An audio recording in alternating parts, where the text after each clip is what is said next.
নমস্কার বন্ধুরা, সুস্মিতার গল্পের আসরে আপনাদের স্বাগত।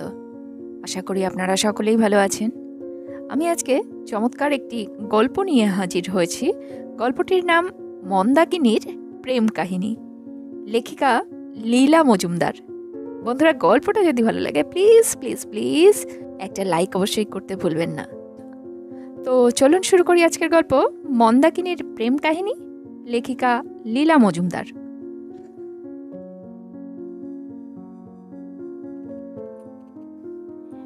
প্রেমের এমন একটা অবাধ্য ভাব আছে, তার জন্য বিষম আয়োজন করে প্রতীক্ষা করলে তার দর্শন মেলা দেয়। কিন্তু যখন তার আগমন কেবলমাত্র অপ্রত্যাশিত নয়, অসুবিধাজনকও বটে, তখন সে ত্রিভুবন জুড়ে বসে। মন্দাকিনীও এই ধরনের একটা ঘটনায় জড়িত হয়েছিল। যতদিন পুষ্পিতলতার মতো তার জীবনে প্রথম যৌবন সুরভি লেগেছিল এবং মর্মরিত বেণুকুঞ্জে কোকিল কণ্ঠের মতো তার মনের কোণে কোণে অনাগত বনমালীর বাঁশরি বেজেছিল, ততদিন ধরে সে কল্পনা নেত্রে তার প্রিয়তমের অতি প্রত্যক্ষ মূর্তি দেখতে পেত। বেশ দীর্ঘ গৌরবর্ণ দেহখানি, ভ্রমর কৃষ্ণ কুঁকড়া চুল, হরধনুকে হার মানিয়ে দেয় ভ্রযুগল, অধরাষ্টে কোমল কঠিন অপূর্ব সমাবেশ কিংবা বঙ্কিম গ্রীবা, বাঁশির মতো নাসিকার ডান পাশের নিচের দিকে ভুবন ভোলানো ছোট্ট একটি কালো কুচকুচে তিল, দাড়ি গোফ কামানো, কণ্ঠস্বরে কখনো বজ্র নির্ঘোষ শোনা যায়, কখনো বা কলনাদিনী স্রোতস্বিনীর কথা মনে পড়ে। পরিধানে কখনো বা সাদা ধুতি চাদর, কখনো বা সুবিন্যস্ত গ্রে রঙের পাশ্চাত্য বেশ শোভা পায়। এই আশ্চর্য ব্যক্তি মানুষলোকে হয়ে জ্যোৎস্না নিশীথে বিজন বেণুকুঞ্জে কিংবা বর্ষার সন্ধ্যায় বসবার ঘরের স্তিমিত দীপালোকে মন্দাকিনীর কানে কানে যে কত রোমাঞ্চকর মধু বর্ষণ করত তার লেখাজোখা নেই।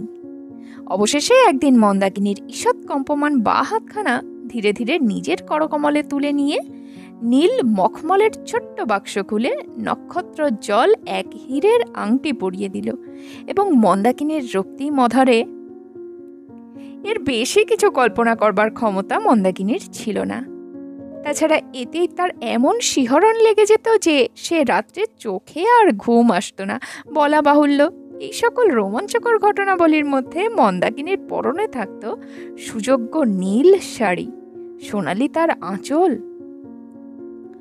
দুঃখের বিষয়, এমন সপ্রকাশ রূপ যার, সে ব্যক্তি চিরকাল মন্দাকিনীর আগ্রহাধীর নয়ন যুগলকে ফাঁকি দিয়ে যেতে লাগলো। কত যে বর্ষা সন্ধ্যা, কত যে জ্যোৎস্না নিশীথ বিফল হয়ে যেতে লাগলো, তার কোনো হিসাব নেই। শেষ পর্যন্ত মন্দাকিনী তার দুর্লভ আদর্শটিকে ধরাছোঁয়ার গোচর করবার দুরাশায় তাকে অনেকটা খর্ব করে এনেছিল। তার অমন সুঠাম দেহের দৈর্ঘ্য থেকে 2-4 ইঞ্চি ছেঁটে দিয়ে, তার ওই উজ্জ্বল গৌরকান্তিতে একটুখানি শ্যামলের ছোপ ধরিয়ে, তার দাড়িকে শেষ পর্যন্ত না মঞ্জুর করে, কারণ কে না জানে ভক্তির রাজ্যে যাই হোক, প্রেমের রাজ্যে দাড়ি অচল, তার গোফ সম্বন্ধে একটু উদার হয়ে তাকে প্রায় সাধারণত্বের কোটায় এনে ফেলেছিল। তবু তার দিশা পাওয়া যায়নি।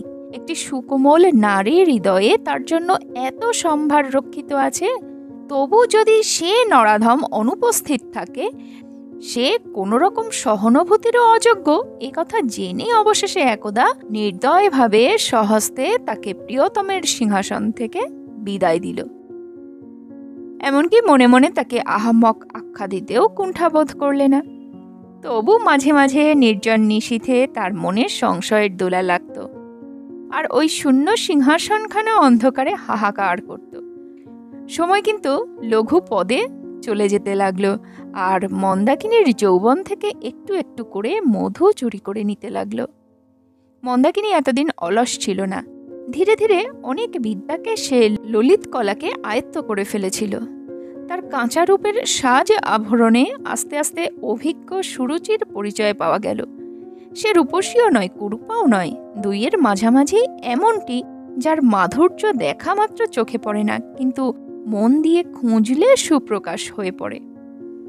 যত দিন যেতে লাগলো, তার কথায়, ভঙ্গিতে, সজ্জায়, এমনকি করবি রচনাতেও একটা তীব্রতা প্রকাশ পেল। যার মাধুর্য মধুরের চেয়েও বেশি তিক্ত।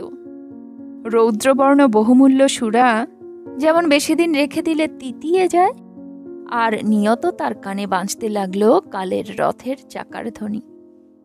জীবনটাকে যখন শূন্য বোধ হবার আশঙ্কা হলো, মন্দাকিনীরও সুবুদ্ধি হলো। হৃদয়ের সমস্ত অপ্রার্থিত প্রেমরাশি একজন অনাগত মানুষের চরণ থেকে অপসারিত করে সে সহজে আয়ত্ত বস্তুর উপর ন্যস্ত করল। বস্তুর পোষমানা ভাবটা তাকে নিগূঢ়ভাবে আকর্ষণ করতে লাগল। যে সকল বস্তুকে কামনা করলে এবং যেভাবে কামনা করলে অন্তঃকরণ স্থূল ও বৈষয়িক হয়ে যায়, তারা সেভাবে মন্দাকিনীকে লুব্ধ করল না। সে ভালোবাসল প্রাচীন ও আধুনিক চিত্র, পুঁথি, বাসন, সূচিকর্ম, নকশা দেওয়া হাতে বোনা পর্দা, মিনে করা চৌকি, এমন আরও কত কি। সৌন্দর্যের এমন একটা মোহিনী শক্তি আছে যে যে তাকে অর্থ দিয়ে কেনে তাকেও সে নক্ষত্রলোকে নিয়ে যায়। যা কিছু সুন্দর, সৌন্দর্যই তার সার্থকতা। তার আর কোনো গুণের প্রয়োজন নাই। সে নয়নানন্দ। তার কাছে আর কিছু প্রত্যাশা করলে তার প্রাণময় পরিপূর্ণ রূপ রাশি অর্থহীন বিলাসে পরিণত হয়ে যাওয়ার আশঙ্কা আছে। যে কেউ সৌন্দর্য উপভোগ করতে জানে না, কিন্তু মন্দাকিনী জানত। তাই তার বারবার হতাশ হয়ে যাওয়া হৃদয় মরুভূমি না হয়ে গিয়ে নিত্য নতুন রসের উৎস সন্ধান পেল। সৌন্দর্যের উপাসকের যে অনাবিল অবসর ও অজস্র অর্থের প্রয়োজন, যে দুষ্ট শনি মন্দাকিনীর পিছু নিয়েছিল, সে একদিন সকল হরণ করে নিল। মন্দাকিনী সৌন্দর্যের উপাসনা তখনকার মতো বন্ধ করে দিল। সৌন্দর্যের সামগ্রীগুলিকে এবাড়ি ওবাড়ি বাক্সবন্দি করে কেমন করে যেন এক মাস্টারি জোগাড় করে দার্জিলিংয়ে চলে গেল। দার্জিলিংয়ে গুছিয়ে বসলে পর চারিদিকে চেয়ে মন্দাকিনী দেখল হিমালয়ের কোলে কোলে রডোডেন্ড্রন গাছের সারি, কিন্তু তার একটিও উদ্ধত শাখায় রাঙা পুষ্পস্তবকের নাগাল পাওয়া যায় না। পাহাড়ের কানা ধরে ধরে একটির পর একটি ঝাউ গাছের শ্রেণী, কিন্তু তাদের দীর্ঘ শীর্ণ ছায়াগুলি অগম্য রাজ্যে। নিচের উপত্যকায় সাদা মেঘ জমেছে, সেখানে পৌঁছানো অসম্ভব। একদিক রৌদ্রে স্নান করছে, সেদিকে চাইলে মন গলে জল হয়ে যায়। অন্যদিক কুয়াশাচ্ছন্ন, সেদিকে চাইলে মন জমে বরফ হয়ে যায়। কিন্তু এর সৌন্দর্য নৈর্ব্যক্তিক। একে মন্দাকিনীর সেই জয়পুরী চৌকির মতো কুলের কাছে টেনে নেওয়া যায় না, বরং একে বেশিক্ষণ দেখলে মনে একটা নিষ্কাম বৌদ্ধ ভাব জন্মায়।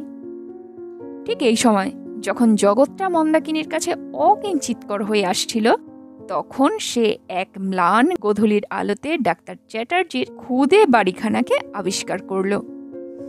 পাহাড়ের গায়ে একটুখানি অপরিসর জমির উপর, সত্যি কথা বলতে কি খানিকটা শূন্য মার্গে, লোহা ও ইট কাঠের উপর ধৃত হয়ে অতি বিপজ্জনকভাবে কায় ক্লেশে মাধ্যাকর্ষণ শক্তির বিরুদ্ধে প্রবল সাক্ষ্য দিয়ে কোনো গতিকে বাড়িটি দাঁড়িয়ে দাঁড়িয়ে মন্দাকিনীর হৃদয়ে তার মায়াজাল বিস্তার করল। এক মুহূর্তে তার চোখে পৃথিবীর রং বদলে গেল। তার যে মন দূর বনান্তরালে দৃষ্টি নিবদ্ধ করে পদাঙ্গুলির অগ্রভাগে নির্ভর করে দুই পক্ষ বিস্তার করে বিহঙ্গের মতো উড়ে যাচ্ছিল, সে আবার পাখা বন্ধ করে কুলায় ফিরে এলো। চর্মচক্ষে মন্দাকিনী দেখল বহু বর্ষের বৃষ্টিধারায় রং ওঠা কাঁচে মোড়া বিবর্ণ সবুজ পর্দা ঘেরা ছোট্ট দোতলা বাড়ি। ভাঙা কাঁচের অন্তরালে দৃশ্যমান ধুলো মলিন মনোমোহিনী কাঠের সিঁড়ি। পশ্চিম দিকের ঝাউ গাছ তাদের আলম্বিত ছায়াগুলিকে দেওয়ালের উপর ফেলেছে। সামনের শান বাঁধানো জমির ধারে ধারে ক্রিসান্থেমাম গাছ, জেরেনিয়াম গাছ, আর তাদের পদপ্রান্তে প্রিমরোজ ও ভায়োলেট। কোথাও একটি ফুলও ফোটেনি এবং কখনো ফুটবে কিনা সন্দেহ। জনমানুষের সাড়া নেই। এই শূন্য বাড়িখানা মন্দাকিনীর হৃদয়কে এক নিমেষে গ্রাস করল। সে তার মাস্টারিনী সুলভ গাম্ভীর্য ভুলে গিয়ে গেট খুলে অনধিকার প্রবেশ করল এবং অমার্জনীয়ভাবে পায়ের আঙুলের উপর দাঁড়িয়ে ছেঁড়া পর্দার ফাঁক দিয়ে ঘরের ভিতর দেখল প্রাচীন গদিমোড়া ও সুশ্রী আসবাবে ধুলো জমেছে। তারপর ওই বাড়ি তাকে জাদু করল। অনেকদিন পর সে তার মিনে করা বাসন ইত্যাদির দুঃখ ভুলে গেল। সমস্ত দিনের কর্মব্যস্ততা অসহ্য মনে হতো। বিকেলবেলা ওই রং ধোয়া বাড়ির কাছে সে নিজেকে খুঁজে পেত। দিনের পর সপ্তাহ ও সপ্তাহের পর মাস এইভাবে গড়িয়ে গেল। মন্দাকিনী মনে মনে বাড়িখানাকে মেজে ঘষে ফেলল। পুরনো সবুজ পর্দাগুলি ধোপার বাড়ি পাঠিয়ে দিয়ে নতুন ঘোর গোলাপি রঙের পর্দা লাগালো। প্রাচীন আসবাবের ধুলো মুছল, বাগানটির সংস্কার করে অনেক যত্নে সেখানে ফুল ফোটালো, এমনকি কালো চিনেমাটির চ্যাপ্টা ফুলদানিতে ফুল সাজালো। হঠাৎ একদিন মন্দাকিনী মনে মনে একটা বেহিসেবি কাজ করে ফেলল।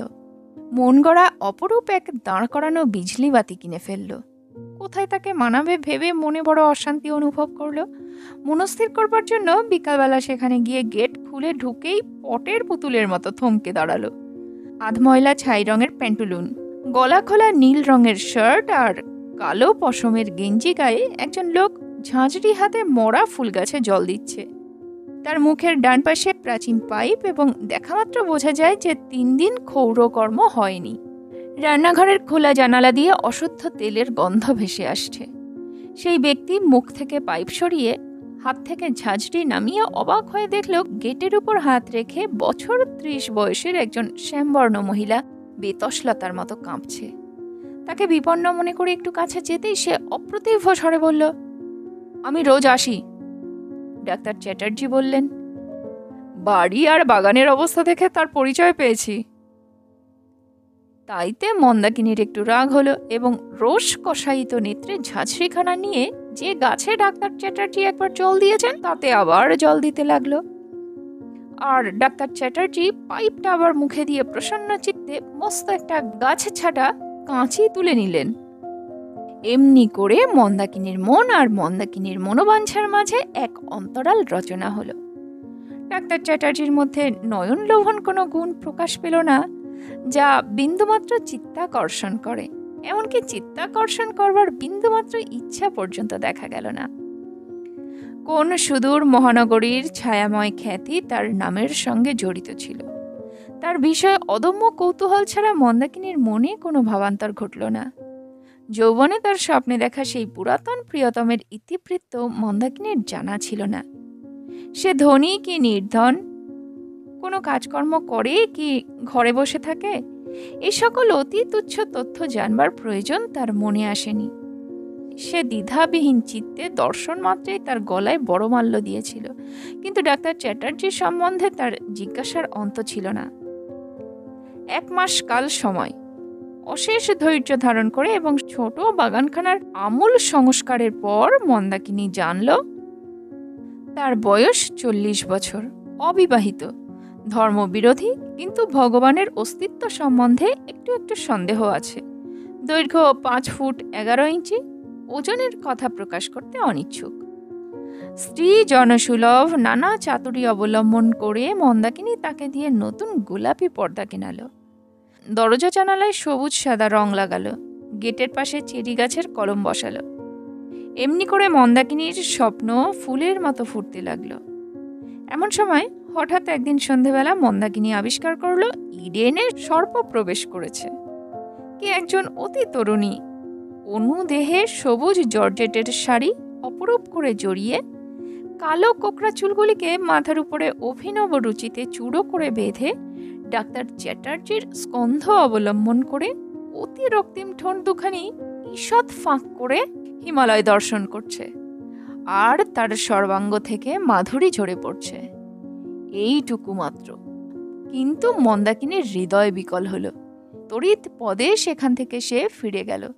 তার মানসচক্ষের সম্মুখে ওই মেয়েটি তার সবুজ জর্জেটের আঁচলখানা মেলে দিয়ে এমন একটা শ্যামল অন্তরাল সৃষ্টি করল যাকে ভেদ করে মন্দাকিনীর লুব্ধ চোখ আর সেই ছোট বাড়ি কি তার মালিককে দেখতে পেল না।